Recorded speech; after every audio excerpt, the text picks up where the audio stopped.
ಮಕ್ಕಳಾಗದು ಎಂದ ನಮ್ಮ ಭೀಮಕಂದ. ವಚನ ಒಂದು. ಇನ್ನೊಂದು, ಎಡಗಣ್ಣು ಹೊಡೆದರೆ ಕೇಡೆನ್ನುವರು, ಎಡಗಣ್ಣು ಹೊಡೆದರೆ ಕೇಡೆನ್ನುವರು, ಬಲಗಣ್ಣು ಹೊಡೆದರೆ ಪಾಡೆನ್ನುವರು, ಬಲಗಣ್ಣು ಹೊಡೆದರೆ ಪಾಡೆನ್ನುವರು. ಒಂದೇ ಅಂಗದಲ್ಲಿ ಭೇದವ ಎಣಿಸುವ ಬುದ್ಧಿಹೀನರು ಎಡಗಣ್ಣು ಬಿಟ್ಟು ಬದುಕಿ ತೋರಿಸಲಿ ಅಂತ ನಮ್ಮ ಭೀಮಕಂದ. ಸೊ ಈ ಸುಮಾರು ವಚನಗಳು ಬರೆದಿದೆ. ಇನ್ನೊಂದು ಅಂಬೇಡ್ಕರ್ ಅಂತೇಳಿ ನನ್ನ ಒಂದು ಕವಿತೆ ಇದೆ. ಮೊನ್ನೆ ಕಲಬುರಗಿಯಲ್ಲಿ ನಡೆದಂಥ ಜಯಂತ್ಯೋತ್ಸವ ಸಮಾರಂಭದಲ್ಲಿ ಪುಸ್ತಕ ರೂಪದಲ್ಲಿ ಬಂತು. ಅದನ್ನು ನಮ್ಮ ಸಿನಿಮಾ ನಟ ನೀನಾಸಂ ಸತೀಶ್ ಅಂತ ಹೇಳಿ ಅವರು ಬಿಡುಗಡೆ ಮಾಡಿದ್ರು. ಮಾಡಿ ಆ ಕವಿತೆ ಬಗ್ಗೆ ಒಂದಷ್ಟು ಮೆಚ್ಚುಗೆ ಕೂಡ ಹೇಳಿದ್ರು. ಆ ಕವಿತೆಯನ್ನು ಓದಿ ನನ್ನ ಮಾತನ್ನು ಮುಗಿಸ್ತೇನೆ.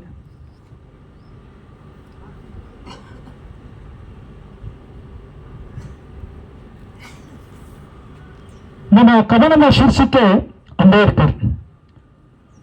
ನನಗೆ ದೇವರಿಲ್ಲ, ನೀನೊಬ್ಬನೇ ದೇವರು. ನನಗೆ ದೇವರಿಲ್ಲ, ನೀನೊಬ್ಬನೇ ದೇವರು. ನನಗೆ ಧೂಪ ದೀಪ ಹಾಕಿ ಮಂಗಳಾರತಿ ಎತ್ತಿ ಕಲ್ಲು ಮೂರ್ತಿ ಮಾಡಿ ಪೂಜಿಸಲು ನನಗೆ ಮನಸ್ಸಿಲ್ಲ.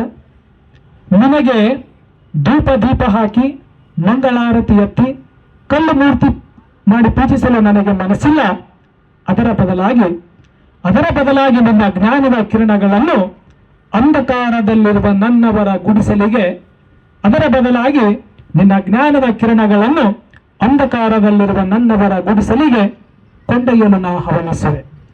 ನನಗೆ ದೇವರಿಲ್ಲ, ನೀನೊಬ್ಬನೇ ದೇವರು. ನಿನಗೆ ಕಾಯಿ ಒಡೆದು ನೈವೇದ್ಯ ಹಿಡಿದು ಹರಕೆ ಸಲ್ಲಿಸಲು ನಾ ಬರುವುದಿಲ್ಲ. ನಿನಗೆ ಕಾಯಿ ಒಡೆದು ನೈವೇದ್ಯ ಹಿಡಿದು ಹರಕೆ ಸಲ್ಲಿಸಲು ನಾ ಬರುವುದಿಲ್ಲ. ಅದರ ಬದಲಾಗಿ ಹಸಿದು ಹಂಬಲಿಸುತ್ತಿರುವ ನನ್ನವರ ಒಡಲಿಗೆ, ನಿನ್ನ ಸ್ವಾಭಿಮಾನದ ಅಂಬಲಿಯನ್ನು ಕುಡಿಸಲು ನಾ ಹಂಬಲಿಸುವೆ. ನನಗೆ ದೇವರಿಲ್ಲ, ನಿನ್ನೊಬ್ಬನೇ ದೇವರು. ನಿನ್ನನ್ನು ಪಲ್ಲಕ್ಕಿಯಲ್ಲಿ ಹೊತ್ತು ಮೆರವಣಿಗೆ ಮಾಡಲು ನಾ ಬರುವುದಿಲ್ಲ. ನಿನ್ನನ್ನು ಪಲ್ಲಕ್ಕಿಯಲ್ಲಿ ಹೊತ್ತು ಮೆರವಣಿಗೆ ಮಾಡಲು ನಾ ಬರುವುದಿಲ್ಲ. ಅದರ ಬದಲಾಗಿ ನೀ ನೀಡಿದ ಸಂವಿಧಾನವೆಂಬ ಶ್ರೇಷ್ಠ ಹೊತ್ತಿಗೆಯನ್ನು ನೆತ್ತಿಯ ಮೇಲೆ ಹೊತ್ತು ಗಲ್ಲಿಗಳಲ್ಲಿ ಕೊಳಗೇರಿ ಕೊಂಪೆಗಳಲ್ಲಿ ಅದರ ಸಾರವನ್ನು ಹಂಚಲು ನಾ ಸಂಚರಿಸುವೆ. ನನಗೆ ದೇವರಿಲ್ಲ, ನೀನೊಬ್ಬನೇ ದೇವರು. ನಿನಗೆ ಗುಡಿ ಕಟ್ಟಿ ಇಡೀ ರಾತ್ರಿ ಹಾಡಿ ಪುಡಿಗಾಸು ಮಾಡಲು ನಾ ಬರುವುದಿಲ್ಲ. ನಿನಗೆ ಗುಡಿ ಕಟ್ಟಿ ಇಡೀ ರಾತ್ರಿ ಹಾಡಿ ಪುಡಿಗಾಸು ಮಾಡಲು ನಾ ಬರುವುದಿಲ್ಲ. ಅದರ ಬದಲಾಗಿ ನೀ ತೋರಿದ ಧಮ್ಮದ ದಾರಿಯಲ್ಲಿ ಹೆಮ್ಮೆಯಿಂದ ಸಾಗುವೆ. ಬಿದ್ದ ಮಾರ್ಗ ಎಲ್ಲರಿಗೂ ತೋರುವೆ. ನನಗೆ ದೇವರಿಲ್ಲ, ಯಾಕೆಂದರೆ ಇನ್ನೊಬ್ಬನೇ ದೇವರು.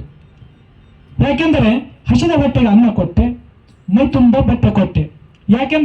ಹಸಿದ ಹೊಟ್ಟೆಗೆ ಅನ್ನ ಕೊಟ್ಟೆ, ಮೈ ತುಂಬ ಬಟ್ಟೆ ಕೊಟ್ಟೆ. ಬದುಕು ಬೆಳಗಲು ಬಿದ್ದೆ ಕೊಟ್ಟೆ. ಗುಲಾಮಗಿರಿಯನ್ನು ಸುಟ್ಟೆ. ಅದಕ್ಕೆಂದೇ ಬಾಬಾ ಸಾಹೇಬ್, ನೀ ನನಗೆ ದೇವರು. ಧನ್ಯವಾದಗಳು. ನನ್ನ ಮನೆ ಹೆಸರು ಕೂಡ ಗಂಧಕುಟ್ಟಿ. ವರಜತಿಯವರು ಒಂದು ಮಾತು ಹೇಳಿದ್ರು ಮನೆ ಗೃಹ ಪ್ರವೇಶಕ್ಕೆ ಬಂದು.